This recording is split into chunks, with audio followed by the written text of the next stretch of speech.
भारत के संविधान के बारे में सबसे बुरी बात तो यह है कि इसमें कुछ भी भारतीय नहीं है। ये आपके नेता ने कहा था, जिसकी आप पूजा करते हैं। पेशेंस रखिए थोड़ी, इतना एक्साइटमेंट नहीं होना चाहिए।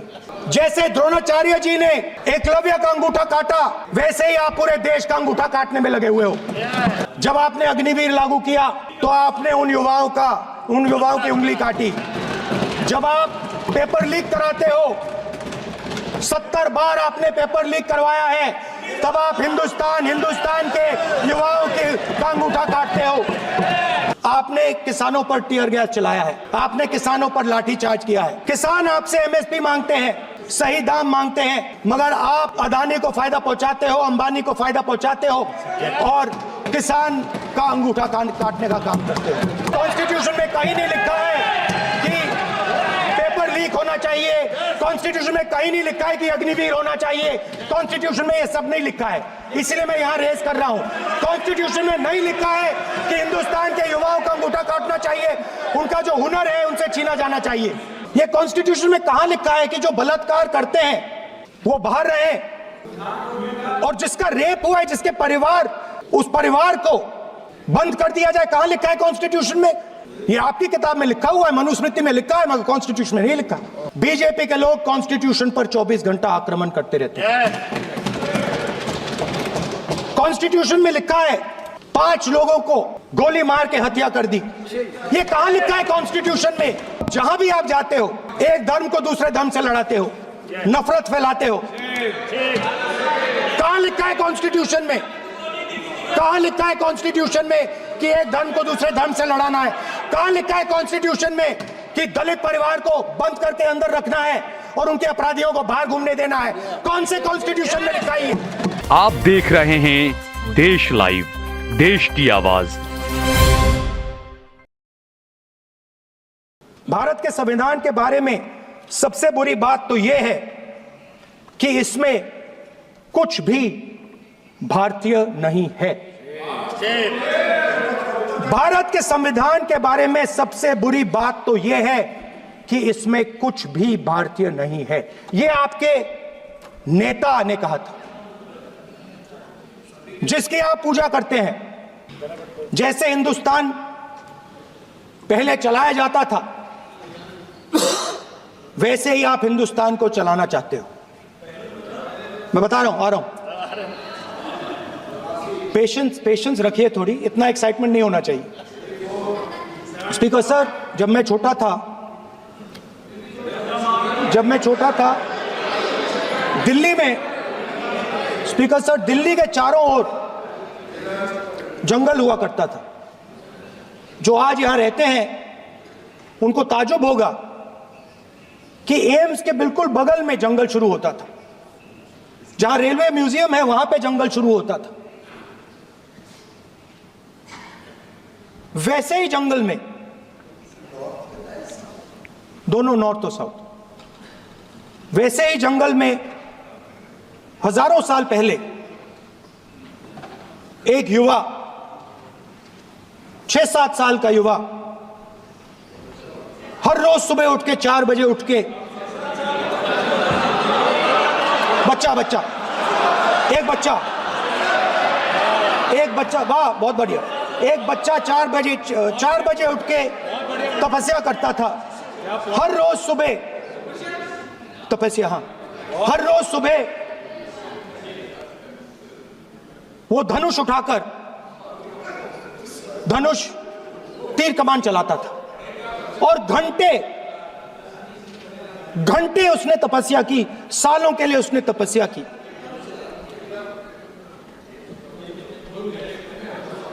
पास लोगों को पता लगने लगा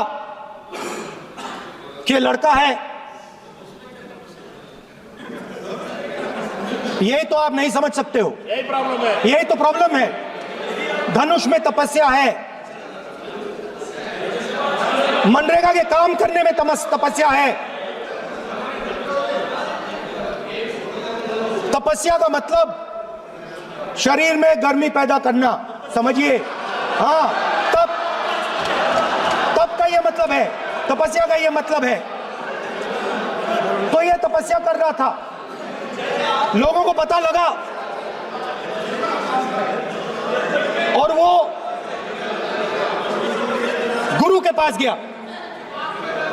लड़के का नाम एकलव्य था और वो गुरु के पास गया और उसने कहा, गुरु द्रोणाचार्य जी,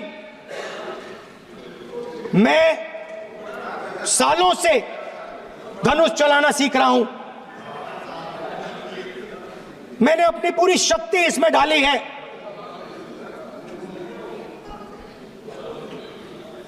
आप मेरी मदद कीजिए, आप मेरे गुरु बनिए। द्रोणाचार्य जी ने एकलव्य को कहा कि आप ऊंची जात के नहीं हो, आप ऊंची जात के नहीं हो, आप द्विजा नहीं हो, मैं आपका गुरु नहीं बनूंगा, यहां से तुम चले जाओ। और एकलव्य चला गया। फिर से एकलव्य ने तपस्या शुरू की, फिर से तपस्या शुरू की। कुछ साल बाद द्रोणाचार्य जी और पांडव उसी जंगल से निकले। एक कुत्ता भौंक रहा था, कहानी आपने सुनी है, सुना देता हूं। कुत्ता भौंक रहा था, अचानक कुत्ते की आवाज शांत हो गई। द्रोणाचार्य जी और पांडव पास गए और उन्होंने देखा कि तीरों के जाल में कुत्ता फंसा हुआ था। मुंह में तीर था एक, हाँ, मगर कुत्ता तीरों के जाल में फंसा था, एक तीर मुंह में थी, शांत था कुत्ता, मगर कुत्ते को चोट नहीं लगी। एकलव्य ने अहिंसा के साथ कुत्ते को शांत किया था। द्रोणाचार्य जी आते हैं और एकदम पूछते हैं, तुम्हें यह किसने सिखाया? एकलव्य जवाब देता है, द्रोणाचार्य जी, यह मैं सीखा हूं, मैंने तपस्या की है, घंटों मैंने प्रैक्टिस की है।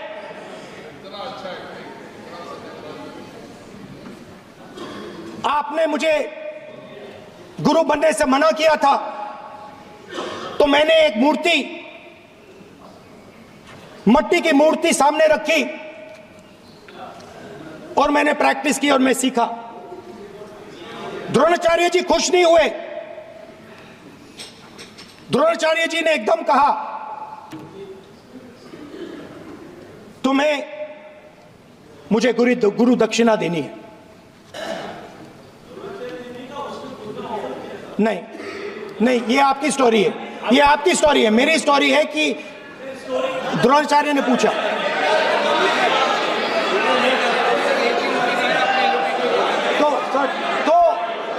तो द्रोणाचार्य जी ने, Sir, the PM will not speak. You have to understand. If you are not giving order, Prime Minister has to speak. That you have to understand. If you are not giving protection, if you are not giving protection to LOP, then Prime Minister has to speak here. I will tell you. We will be very clear. ठीक है sir. माननीय सदस्य, आपको मैंने कई बार कहा, आप धमकी शब्दों में मत बोला करिए। एक मिनट जाती। द्रोणाचार्य जी संसदीय ने, कार्य मंत्री बोले, कितने डिस्टर्बेंस कर रहे थे। द्रोणाचार्य जी ने कहा कि मुझे आप गुरु दक्षिणा दीजिए। मेरी स्पीच ले ली आपने। तो द्रोणाचार्य जी ने उनसे कहा कि गुरु दक्षिणा के लिए मुझे तुम्हारा हुनर, तुम्हारा भविष्य, तुम्हारा अंगूठा चाहिए। और एकलव्य ने अंगूठा काट के द्रोणाचार्य को दे दिया।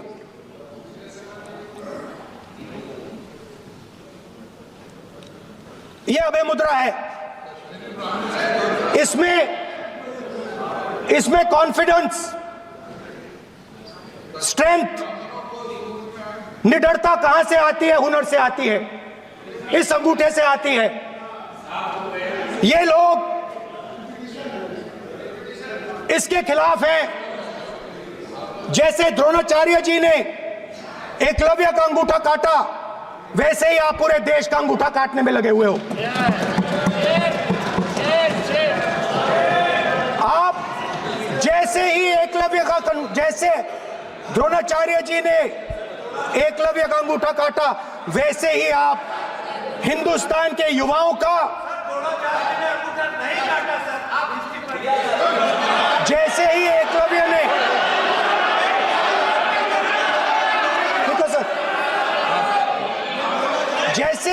जैसे एकलव्य का अंगूठा काटा गया, वैसे ही आप हिंदुस्तान के युवाओं का, सबका अंगूठा काटते हो। जब आप अदानी जी को धारावी देते हो, तो आप धारावी के जो एंटरप्रेन्योर्स हैं, जो स्मॉल एंड मीडियम बिजनेसेस हैं, उनका आप अंगूठा काटते हो। जब आप हिंदुस्तान के पोर्ट्स, एयरपोर्ट्स, डिफेंस इंडस्ट्री, ये सब जब आप अदानी को देते हो,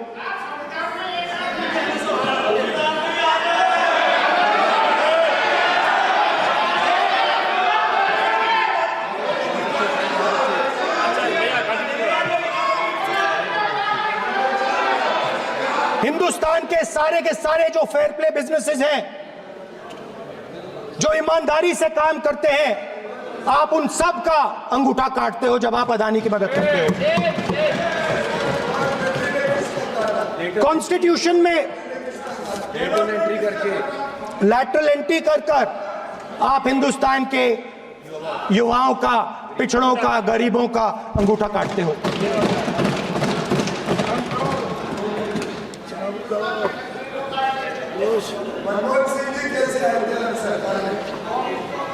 सर, स्पीकर सर, जैसे एकलव्य ने प्रैक्टिस की थी, वैसे ही हिंदुस्तान के युवा सुबह उठकर 4 बजे उठकर अलग अलग एग्जाम्स की तैयारी करते हैं।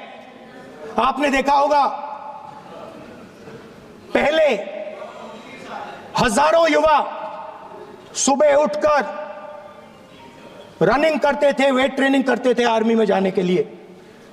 जब आपने अग्निवीर लागू किया, तो आपने उन युवाओं की उंगली काटी। जब आप पेपर लीक कराते हो, 70 बार आपने पेपर लीक करवाया है, तब आप हिंदुस्तान के युवाओं के अंगूठा काटते हो।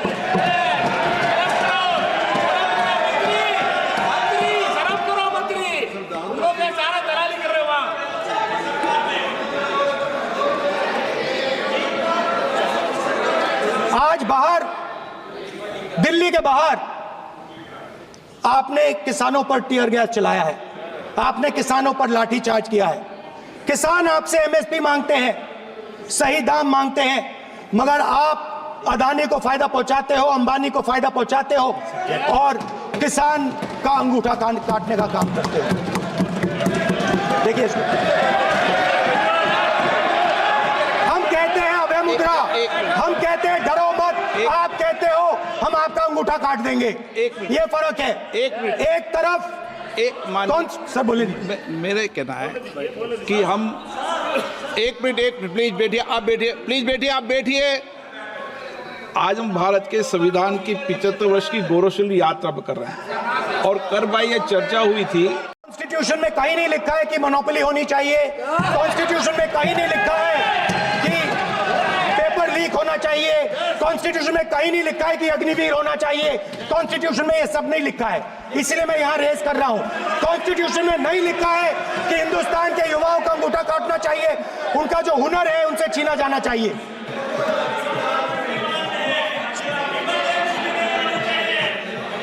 बैठे बैठे कर रहे हैं सर, 5 बजे अब भी बैठे बैठे करेंगे। अब कुछ नहीं बोलना है उस टाइम पे। 5 बजे देखिएगा, 5 बजे देखिएगा क्या कर। स्पीकर सर,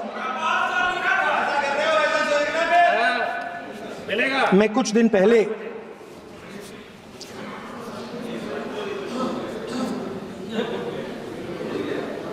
पहले मैं हाथरस गया।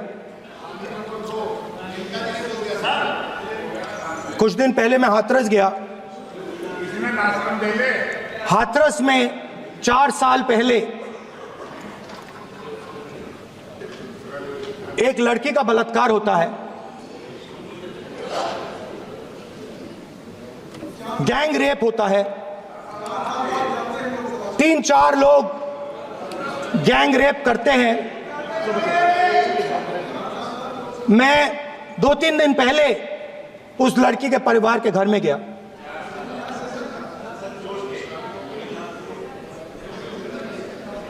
जिन्होंने गैंग रेप किया वो बाहर घूम रहे हैं और लड़की का परिवार अपने घर में बंद है। लड़की का परिवार बाहर नहीं जा सकता है। जो अपराधी हैं वो उनको रोज धमकाते हैं और वो बाहर घूमते हैं।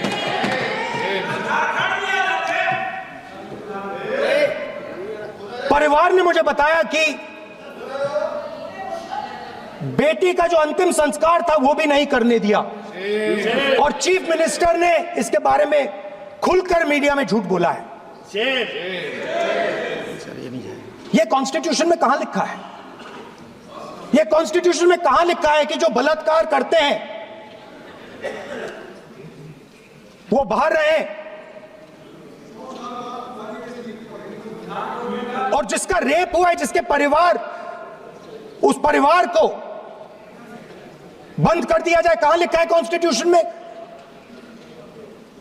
ये आपकी किताब में लिखा हुआ है, मनुस्मृति में लिखा है, मगर कॉन्स्टिट्यूशन में नहीं लिखा। और अगर आप कहते हो कि यूपी में आपका राज है और वहां पे कॉन्स्टिट्यूशन नहीं लागू होता है, वहां पे मनुस्मृति लागू हो रही है।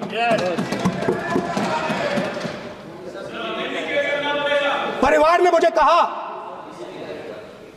मुझे कहा कि यूपी की सरकार ने उन्हें वायदा किया था, कहा था कि हम आपका रिलोकेशन करेंगे, आपको कहीं और रहने की जमीन देंगे।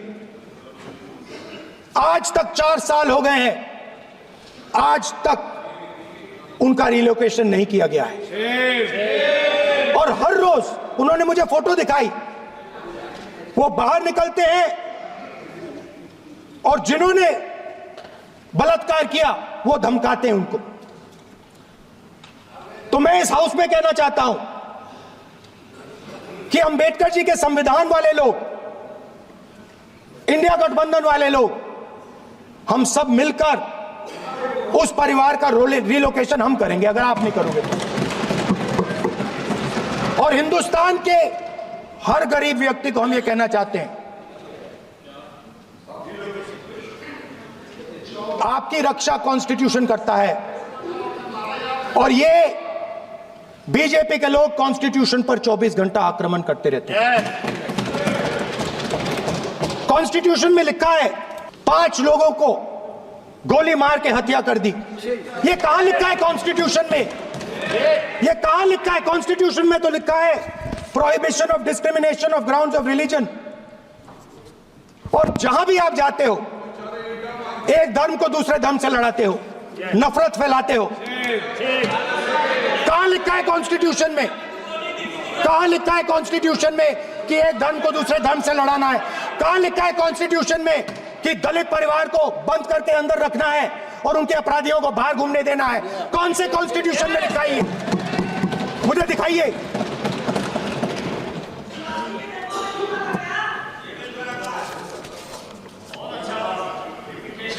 स्पीकर सर, हमारी जो विचारधारा है, इंडिया गठबंधन की विचारधारा है, वो देश में कॉन्स्टिट्यूशन लाई है। हम सब मिलकर कॉन्स्टिट्यूशन की रक्षा करते हैं। अंबेडकर जी ने कहा था, if there is political equality but no social and economic equality, political equality will be destroyed। ये अंबेडकर जी के शब्द हैं और आज ये बात सबके सामने है। पॉलिटिकल इक्वालिटी जो थी वो खत्म हो गई है हिंदुस्तान के सारे इंस्टीट्यूशंस कैप्चर कर लिए गए हैं, सोशल इक्वालिटी नहीं रही, फाइनेंशियल इकोनॉमिक इक्वालिटी नहीं रही। इसीलिए हमारा अगला कदम जाति जनगणना होगा। हम देश को दिखाना चाहते हैं कि आपने किन लोगों का और कहां कहां अंगूठा काटा है। हम दलितों को, आदिवासियों को, पिछड़ों को, किसानों को, मजदूरों को दिखाना चाहते हैं कि आपने किस किस का अंगूठा काटा है। इसलिए जो मैंने वायदा किया था, इसी हाउस में यहां हम कास्ट सेंसस लागू करेंगे और उसके बाद हिंदुस्तान में एक नए तरीके का विकास होगा, एक नई तरीके की राजनीति होगी। जो मैंने पहले कहा था, जो आपको अच्छा नहीं लगता है, 50% रिजर्वेशन, उस दीवार को हम यहां तोड़ेंगे। 50% रिजर्वेशन की दीवार और जाति जनगणना हम यहां करा के दिखाएंगे। आपको जो कहना है कर लो, कह लो। स्पीकर सर, बहुत बहुत धन्यवाद।